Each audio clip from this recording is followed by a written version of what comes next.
முருகப்பெருமானுடைய திருவடி தாமரைகளை சரணாகதி அடைவதற்கான அருள் பெற்றுத்தரக்கூடிய அற்புதமான கந்தர் அனுபூதியினுடைய 21வது பாடலையும் அதனுடைய பொருளையும் இன்றைய தினம் நாம் முருகப்பெருமானுடைய அருளோடும் அருணகிரிநாத சுவாமிகளினுடைய ஆசிகளோடும் உணர்ந்து கொள்ளலாம். கருதா மறவா நெறி காண எனக்கு இருதால் வனசம் தர என்று இசைவாய் வரதா முருகா மயில்வாகனனே விரதா சுரசூர விபாடனனே.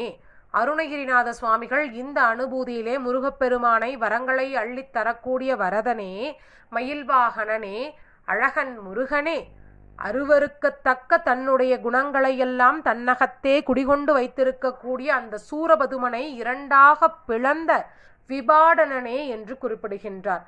அப்படிப்பட்ட முருகப்பெருமானே, எனக்கும் நீ ஒரு வரத்தை தர வேண்டும்.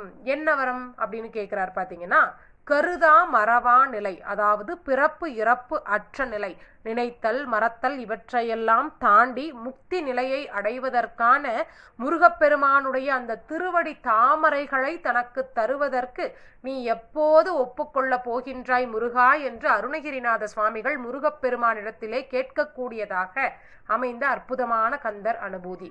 இதன் மூலமாக நாம் ஒரு விஷயத்தை புரிந்து கொள்ள வேண்டும். அருணகிரிநாத சுவாமிகளுக்கு ஏற்கனவே அப்பன் முருகப்பெருமான் தன்னுடைய ஞான உபதேசத்தை வழங்கிவிட்டார். பேரருள் பெரும் கருணையினை அருணகிரிநாதருக்கு முருகப்பெருமான் ஏற்கனவே கொடுத்து விட்டார்.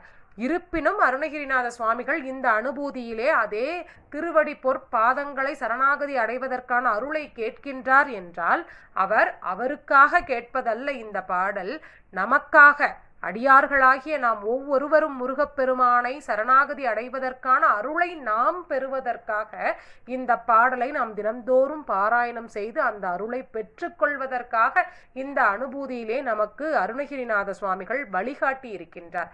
இந்த அனுபூதியை அனுதினமும் நாம் பாராயணம் செய்து முருகப்பெருமானுடைய திருவடிகளை சரண் புகுவோம்.